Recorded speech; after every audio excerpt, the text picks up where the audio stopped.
ओं नमो भगवते वासुदेवाय नम। नमस्कार बंधुगण आपण मानकु आम यूट्यूब चैनल को स्वागत। आजिर भिडियो आम आपको कहवाक जाऊँ 1 तारिख और 2 तारिख दिन आपणकर किपरि कटिब कि ए 2 दिन आपणकर किपरि कटिब केउ प्रकार रे 2 दिन को आपण प्लानिंग करिवे केउ सब जिनिस रे आपणको फायदा हेबो केउ सब जिनिस रे आपणको सावधानता अवलंबन करबाकू पड़िबो आपणकर लव लाइफ किपरि रहिबो कैरियर किपरि रहिबो बिजनेस आ व्यापार किपरि रहिबो ता सहित स्वास्थ्य रो महत्वपूर्ण इन्फॉर्मेशन मध्य आमे आपण मानकू वीडियो रे कहिबू। ए वीडियो शेष रे आमे आपण मानकू गोटे उपाय विषय मध्य कहिबू जहाद्वारा आपण ए दिन को आहुरी अधिक शुभ और मंगलदायक सब्यस्त करें।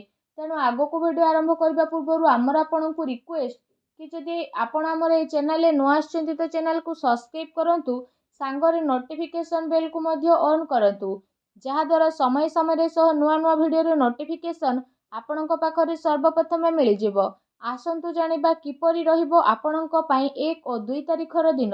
सबुठारु प्रथमे जदि कहिबा ए 2 दिन रे कोन आपणक पई विशेष भाव में पॉजिटिव रहिबा पई जाउची जदि आमे विशेष भाव में आपणकू कहबू तो फ्रेंड्स ए दिन रे घर परिवार रे आपण कोनोसी शुभ कार्य संपन्न हेबार विशेष भाव में जोग बनुची। परिवार रो उत्साहर माहौल आपणकू देखिबाकू मिलिबो। संतान पक्ष को नहीं ए दिन रे आपणकर चिंता मध्य बढ़ी जिवो तथा आपणकू कोनोसी भी प्रकार रो कोनोसी सहयोग प्राप्त हेबार विशेष जोग बनुची। ता सहित भावी चिंती आपण आपणक रणनीति आड़क आगक बढ़े जहाद्वारा घर परिवार रे आपणक स्थिति बढ़िबो। एहा सहित आपणकर विशेष भाव में कौनसी स्वप्न मध्य साकार हेबाकू जाउची सेथिपई निजर कार्य उपरे पूरा रूप रे आपण ध्यान केंद्रित करंतु। केउठी पूंजी निवेश करिबा आपणक पई फायदावान भर साब्यस्त हेबो। विद्यार्थी वर्गों को प्रतियोगिता संबंधित परीक्षा रे उचित परिणाम मध्य हासिल हेबो।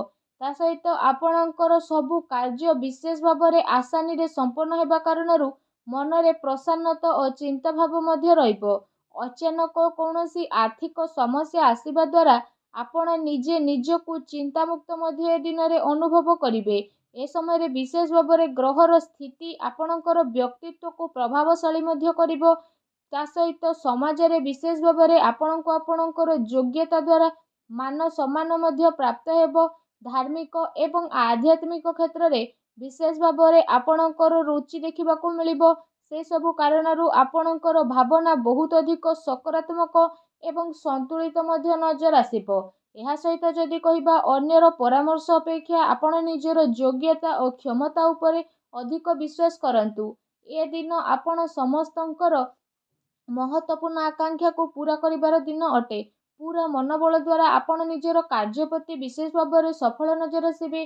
ता सहित प्रॉपर्टी संबंधित अटकी थिबा कौनसी कार्य मध्य आपणकर पूरा हेबो सेथिपई निजर पूरा ध्यान सेथिरे केंद्रित करंतु।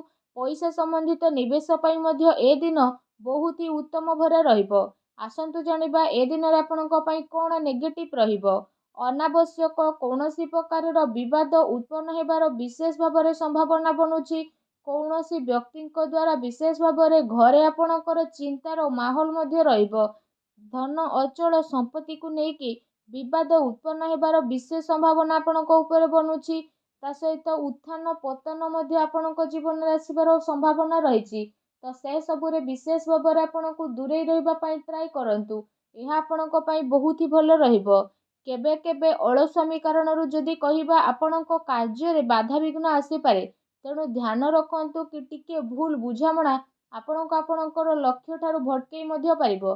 कौनसी प्रकार द्विविधा स्थिति रे कौनसी अनुभवी व्यक्तिर परामर्श आपणक पई फायदावान मध्य साब्यस्त हेबो। एहा सहित आपणको ए कथार मध्य विशेष रूप से ध्यान रखिबार अछि कि केते थर कठोर बाणी द्वारा आपण किछि लोकंक भितरे लड़ाई झगड़ा मध्य उत्पन्न होई पारे।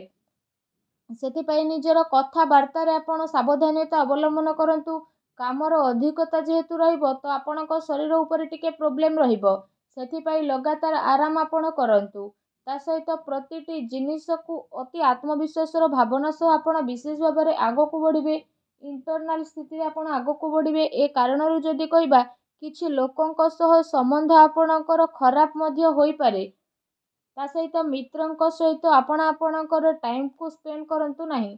ଏହା ସହିତ କୌଣସି ବାହାର ବ୍ୟକ୍ତିଙ୍କର ହସ୍ତକ୍ଷେପ କାରଣରୁ କୌଣସି ଚିନ୍ତା ଆପଣଙ୍କର ଉତ୍ପନ୍ନ ହେବ ଏବଂ ଘରର ବଡ଼ ବୃଦ୍ଧଙ୍କର ଅପମାନ ହେବାର ବିଶେଷ ଭାବରେ ଆଶଙ୍କା ବନୁଛି। ତା ସହିତ ଏ ଦିନରେ ଖର୍ଚ୍ଚର ଅଧିକତା କାରଣରୁ ବଜେଟ୍ ମଧ୍ୟ ଆପଣଙ୍କର ବିଗିଡ଼ି ପାରେ, ତେଣୁ ଟିକେ ସାବଧାନ ହୁଅନ୍ତୁ। ଆସନ୍ତୁ ଜାଣିବା ଏ ଦିନରେ ଆପଣଙ୍କର ଲଭ୍ ଲାଇଫ୍ କିପରି ରହିବ। ପତି ପତ୍ନୀଙ୍କର ଆପୋଷିକ ମଧୁର ସମ୍ବନ୍ଧ ରହିବ। ବ୍ୟସ୍ତତା ପରେ ମଧ୍ୟ ପରିବାର ପାଇଁ ଆପଣ ଟାଇମ୍କୁ ବାହାର କରିବେ ଆଉ ଘରର ବାତାବରଣକୁ ଆହୁରି ଅଧିକ ଖୁସି ଭରା ମଧ୍ୟ କରିଦେବେ। ପରିବାର ସହିତ ମନୋରଞ୍ଜନ ଏବଂ ସପିଂରେ ଏ ଦିନରେ ଆପଣ ଆପଣଙ୍କ ଟାଇମ୍କୁ ସ୍ପେଣ୍ଡ କରିବେ। ଏହାଦ୍ୱାରା ଘରେ ଖୁସିର ମାହୋଲ ଆହୁରି ଅଧିକ ରହିବ। ତା ସହିତ ଅବିବାହିତ ଲୋକଙ୍କ ପାଇଁ ଏ ଦିନରେ କୌଣସି ଭଲ ସମ୍ପର୍କ ମଧ୍ୟ ଆସିପାରେ, ଯାହାଦ୍ୱାରା ତାଙ୍କ ମନ ବହୁତ ପ୍ରସନ୍ନ ମଧ୍ୟ ରହିବ। ଆସନ୍ତୁ ଜାଣିବା ଏ ଦିନରେ ଆପଣଙ୍କର ବ୍ୟବସାୟ କ୍ୟାରିୟର କିପରି ରହିବ। ପୂର୍ବ କିଛି ଦିନରୁ ଯଦି କହିବା ଯେଉଁ ବିଜନେସରେ ଆପଣଙ୍କର ଭଲ ବାତଚିତ ଚାଲି ଆସୁଥିଲା, ତ ଏବେ ସେସବୁର ବହୁତ ଭଲ ପରିଣାମ ସାମ୍ନାକୁ ମଧ୍ୟ ଆସିବାକୁ ଯାଉଛି।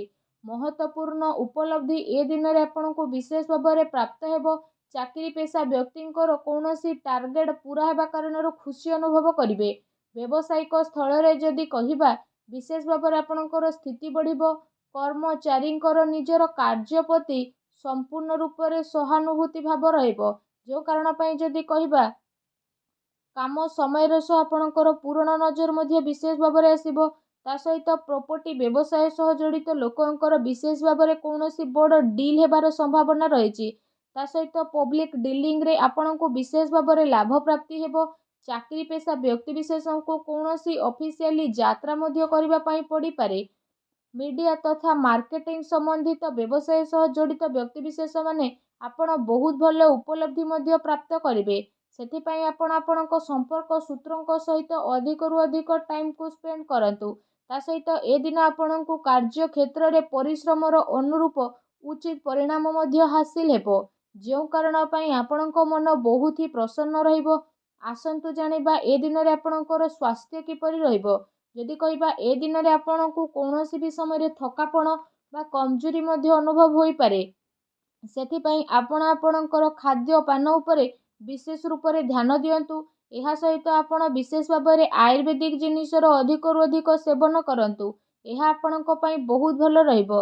ତା ସହିତ ନିଜ ସ୍ୱାସ୍ଥ୍ୟକୁ ଆହୁରି ଅଧିକ ଭଲ ରଖିବା ପାଇଁ ଆପଣ ପ୍ରତ୍ୟେକ ଦିନ ଯୋଗ କରନ୍ତୁ, ବ୍ୟାୟାମ କରନ୍ତୁ ଏବଂ ସୁସ୍ଥ ରୁହନ୍ତୁ। ଆସନ୍ତୁ ଜାଣିବା ଏ ଦିନରେ ଆପଣଙ୍କ ପାଇଁ କ'ଣ ବିଶେଷ ଉପାୟ ରହିଛି। ଏ ଦିନରେ ଆପଣ ବିଶେଷ ଭାବରେ ସ୍ନାନ ଆଦି କରିସାରିବା ପରେ ଭଗବାନ ଶ୍ରୀହରି ବିଷ୍ଣୁଙ୍କୁ ପୂଜା କରନ୍ତୁ। ହଳଦିଆ ରଙ୍ଗର ଫୁଲ ଅର୍ପଣ କରନ୍ତୁ ଏବଂ ଏହା ସାଙ୍ଗରେ ଭଗବାନ ଶ୍ରୀହରି ବିଷ୍ଣୁଙ୍କର ମନ୍ତ୍ର ଓଂ ନମୋ ଭଗବତେ ବାସୁଦେବାୟ ନମଃ, ଏ ମନ୍ତ୍ରର ମଧ୍ୟ ଜପ ଆପଣ 108 ଥର ଜପ କରନ୍ତୁ। ତା ସହିତ ଧାର୍ମିକ ପୁସ୍ତକର ମଧ୍ୟ ଆପଣ ଧ୍ୟାନ କରନ୍ତୁ। ଏପରି କରିବା ଦ୍ୱାରା ଭଗବାନ ଶ୍ରୀହରି ବିଷ୍ଣୁ ବହୁତ ଶୀଘ୍ର ପ୍ରସନ୍ନ ହେବେ ଏବଂ ଆପଣଙ୍କର ସବୁ କଷ୍ଟରୁ ଆପଣଙ୍କୁ ମୁକ୍ତି ପ୍ରଦାନ କରିବେ। ଆଶା କରୁଛି ଭିଡ଼ିଓଟି ଆପଣଙ୍କୁ ଭଲ ଲାଗିଥିବ। ଭିଡ଼ିଓଟି ଭଲ ଲାଗିଥିଲେ ଭିଡ଼ିଓଟିକୁ ଲାଇକ୍ କରନ୍ତୁ। ଚ୍ୟାନେଲରେ ନୂଆ ଆସିଥିଲେ ଚ୍ୟାନେଲକୁ ସବସ୍କ୍ରାଇବ୍ କରନ୍ତୁ। ଧନ୍ୟବାଦ।